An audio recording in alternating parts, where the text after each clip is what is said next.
다 함께 사도신경으로 신앙 고백하시겠습니다. 나는 전능하신 아버지 하나님, 천지의 창조주를 믿습니다.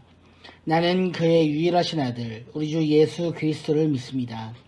그는 성령으로 잉태되어 동정녀 마리아에게서 나시고 본디오 빌라도에게 고난을 받아 십자가에 박혀 죽으시고 장사된 지 사흘 만에 죽은 자 가운데에서 다시 살아나셨으며 하늘에 오르시어 전능하신 아버지 하나님 우편에 앉아 계시다가 거기로부터 살아있는 자와 죽은 자를 심판하러 오십니다. 나는 성령을 믿으며 거룩한 공교회와 성도의 교제와 죄를 용서받는 것과 몸의 부활과 영생을 믿습니다. 아멘. 찬송가 543장입니다. 이전 찬송 342장입니다. 어려운 일 당할 때 나의 믿음 적으나 의지하는 예주를 더욱 의지합니다. 세월 지나갈수록 의지할 것뿐일세 무슨 일을 당해도 예수 의지합니다. 성령께서 내 마음 밝히 비춰주시니 인도하심 따라서 주만 의지합니다. 세월 지나갈수록 의지할 것뿐일세 무슨 일을 당해도 예수 의지합니다. 밝을 때의 노래와 어두울 때의 기도로 위태할 때 도움을 주께 간구합니다. 세월 지나갈수록 의지할 것뿐일세 무슨 일을 당해도 예수 의지합니다. 생명이 있을 동안에 예수 의지합니다. 천국 올라가도록 의지할 것뿐일세 세월 지나갈수록 의지할 것뿐일세 무슨 일을 당해도 예수 의지합니다. 아멘. 다 함께 기도하시겠습니다. 하나님 아버지, 우리가 주님을 따르며 살아가는 우리의 인생길 가운데에서 많은 대적들과 어려움을 만나게 되지만 그러한 중에도 주님과 함께 멍에를 메고 가는 길이 쉽고 가벼우며 즐거운 길임을 깨닫는 은혜가 있도록 하여 주시옵소서. 우리를 유혹하는 이 세상의 모든 일 가운데 맞춰 살지 않고 세상을 기준으로 살아가는 인생이 아니라 오직 주님과 이 진리의 말씀에만 반응하며 살아가는 인생이 되게 하여 주시옵소서. 주님과 함께 걸어가는 이 인생길이 가장 행복한 길임을 깨닫는 은혜를 허락하여 주시옵소서. 믿음으로 살아가는 모든 성도들의 삶을 주님 붙잡아 주실 것을 믿고 감사하며 거룩하신 우리 주 예수 그리스도의 이름으로 간절히 기도하옵나이다. 아멘. 제11장 예수께서 12제자에게 명하기를 마치시고 이에 그들의 여러 동네에서 가르치시며 전도하시려고 거기를 떠나가시니라. 요한이 옥에서 그리스도께서 하신 일을 듣고 제자들을 보내어 예수께 여짜오되 오실 그이가 당신이오니이까? 우리가 다른 일을 기다리오리이까? 너희가 가서 듣고 보는 것을 요한에게 알리되 맹인이 보며 못 걷는 사람이 걸으며 나병 환자가 깨끗함을 받으며 못 듣는 자가 들으며 죽은 자가 살아나며 가난한 자에게 복음이 전파된다 하라. 누구든지 나로 말미암아 실족하지 아니하는 자는 복이 있도다.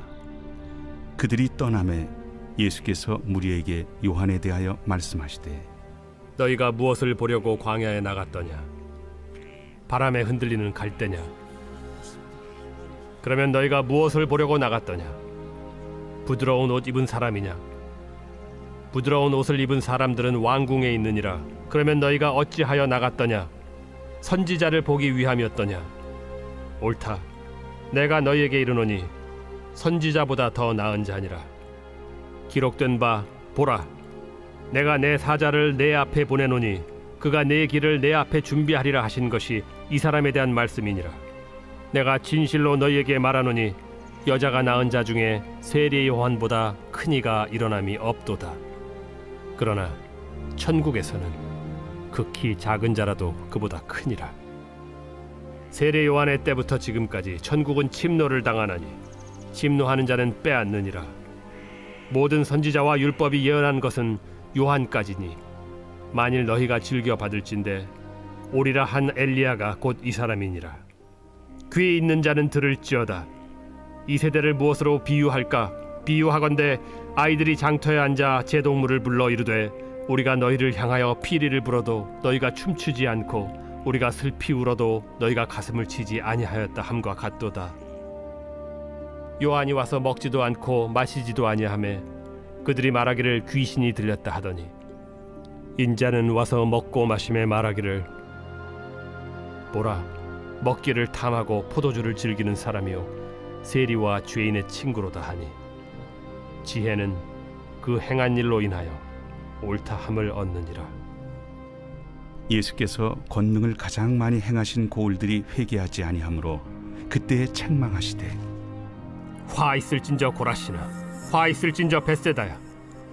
너희에게 행한 모든 권능을 두로와 시돈에서 행하였더라면 그들이 벌써 베옷을 입고 제에 앉아 회개하였으리라. 내가 너희에게 이르노니 심판날에 두로와 시돈이 너희보다 견디기 쉬우리라.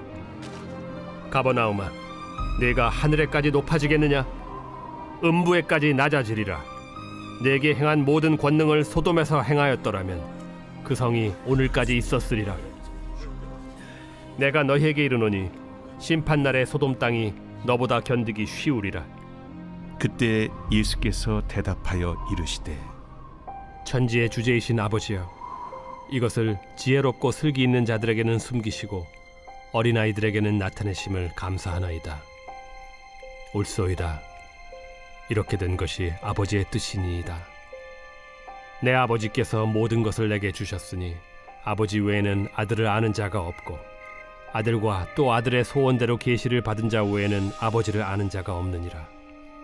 수고하고 무거운 짐진 자들아, 다 내게로 오라. 내가 너희를 쉬게 하리라. 나는 마음이 온유하고 겸손하니 나의 멍에를 메고 내게 배우라.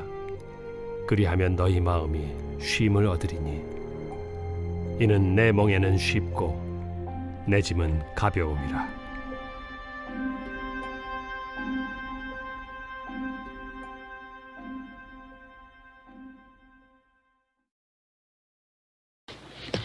세례 요한은 옥중에서 예수님이 오실 메시아가 맞는지 의심이 생겼습니다.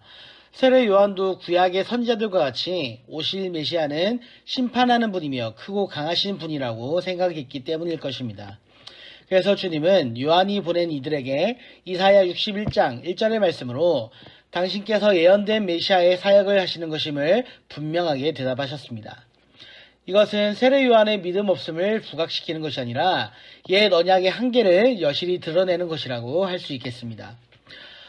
옛 언약의 관점에서는 결코 메시아의 사역을 이해할 수가 없다라는 이야기가 되겠죠. 주님은 요한의 제자들이 떠난 후에 무리에게 요한에 대해서 말씀하셨습니다. 요한은 말라기 선지자가 예언한 메시아의 길을 예비하는 사자이며 오리라 예언된 엘리야라고 말씀하셨습니다. 그런데 여자가 낳은 자 중에 가장 크지만 천국에서는 극히 작은 자라도 저보다 크다 말씀하시는데 주님은 인간의 출생을 여자가 낳은 자라는 표현으로 묘사하시면서 이것을 천국으로 들어가는 출생과 비교를 하고 있습니다.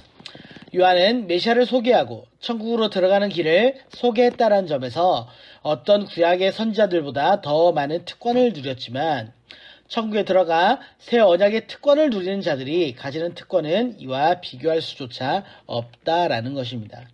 12절의 말씀을 한번 보도록 하겠습니다. 세례 요한의 때부터 지금까지 천국은 침노를 당하나니 침노하는 자는 빼앗느니라. 아멘. 여기서 침노를 당한다라는 말은 강하게 전진에 들어간다라는 말인데 군대가 성 위에서 퍼붓는 집중 포화 속에서 성벽을 뚫고 앞으로 돌진한다라는 의미입니다. 천국은 수많은 반대와 공격을 받지만 강하게 전진해 나갈 것이고 이를 막을 수가 없다라는 것입니다. 세례 요한의 때부터 지금까지 천국은 세상 속으로 강하게 전진하고 있으며 강포한 자들이 그 위에 강한 공격을 퍼붓고 있다라고 해석을 할 수가 있겠습니다. 그러나 이러한 천국을 대적하는 패역한 세력에 대해서 주님은 말씀하십니다. 당시 아이들의 놀이의 형태를 비유로 들어 말씀하시는데 피리를 불면 춤을 추는 것은 결혼식 놀이이고 애곡하는 가슴을 치는 것은 장례식의 놀이입니다. 그런데 자기들에게 장단을 맞추지 않는다고 불평하고 욕하는 아이들처럼 사람들은 요한과 예수님이 자기들의 장단에 맞추지 않는다고 비난하고 욕을 한다라는 것입니다. 세상은 자기들의 장단에 맞출 것을 모두에게 요구합니다. 그러나 천국에 속한 자들은 결코 이 세상의 장단에 맞추어 살아갈 수가 없는 존재입니다. 그들은 천국의 리듬에 맞추어 사는 사람들이기 때문입니다. 우리의 리듬은 지금 어디에 맞추어져 있습니까? 우리의 리듬은 천국의 리듬입니까? 아니면 세상의 리듬입니까? 어디에 맞춰 살아가고 계십니까? 주님은 주님의 사역과 말씀을 통해 회개하지 않는 자들을 책망하십니다. 주님께서 가장 많은 이적을 행하셨던 갈릴리의 고라신, 벳세다, 가버나움을 이방인의 도성인 두로와 시돈 그리고 죄악의 도성인 소돔과 비교하면서 그들이라도 이런 천국의 실제를 보았다면 회개하였을 것이다 라고 말씀하셨습니다. 이 모든 상황 속에서 주님의 감사가 나옵니다. 세상의 기준으로 지혜롭고 슬기 있는 자들은 천국의 실제를 듣고 보고서도 완강하게 거부할 것입니다. 하지만 어린아이처럼 자기 자신을 의지하지 않는 자들은 천국의 메시지를 깨닫고 이해함으로 그 나라를 받아들입니다. 이것이 하나님의 뜻이고 주님께서 감사하시는 이유입니다. 진리를 거부하는 자들에게는 그 나라를 감추시지만 진리를 받는 자들에게는 그 나라를 나타내십니다. 주님께서는 진리를 받아들이는 수고하고 무거운 짐진 자들을 모두 초청하시지만 그 진리와 그 나라를 받아들이지 않는 자들에게 이 초청은 무의미한 것이 될 것입니다. 유대인에게 멍에가 의미하는 바는 모세의 율법이었습니다. 그러나 주님은 이 멍에에 가해진 율법의 해석이 가해진 율법을 의미합니다. 마음이 쉼을 얻는다는 말씀은 전인적인 구원의 약속입니다. 멍에가 소 2마리가 끄는 도구였다라는 점을 생각해 봤을 때 예수님의 멍에는 예수님과 함께 지고 가는 가벼운 일입니다. 내가 마음대로 가려고 하지 않고 예수님을 따라가려고 하는 마음으로 예수님께 나아갈 때 그 멍에는 가벼워지는 것입니다. 왜냐하면 예수님과 함께 움직이기 때문이죠. 천국을 대적하는 세력은 많고 공격은 굉장히 거셉니다. 그러나 천국은 강하게 전진해 나갑니다. 천국의 일꾼들은 세상의 장단에 맞추어 살지 않고 또한 살 수도 없기에 수많은 욕과 비난을 감당하면서도 끊임없이 앞으로 전진해 나갈 것입니다. 이 길은 그리스도의 멍에를 메고 그리스도와 함께 그리스도를 따라가는 길이기에 또한 무겁지 않고 능히 감당할 수 있는 길이 될 것입니다. 28절의 말씀을 마지막으로 함께 보도록 하겠습니다. 수고하고 무거운 짐진 자들아 다 내게로 오라 내가 너희를 쉬게 하리라. 아멘. 오늘 하루도 수고하고 무거운 짐진 자들아 다 내게로 오라 말씀하시는 주님의 말씀을 따라 믿음으로 살아가시는 하루가 되시기를 간절히 축복합니다. 아멘. 주기도문으로 예배를 마치도록 하겠습니다. 하늘에 계신 우리 아버지, 아버지의 이름을 거룩하게 하시며 아버지의 나라가 오게 하시며 아버지의 뜻이 하늘에서와 같이 땅에서도 이루어지게 하소서.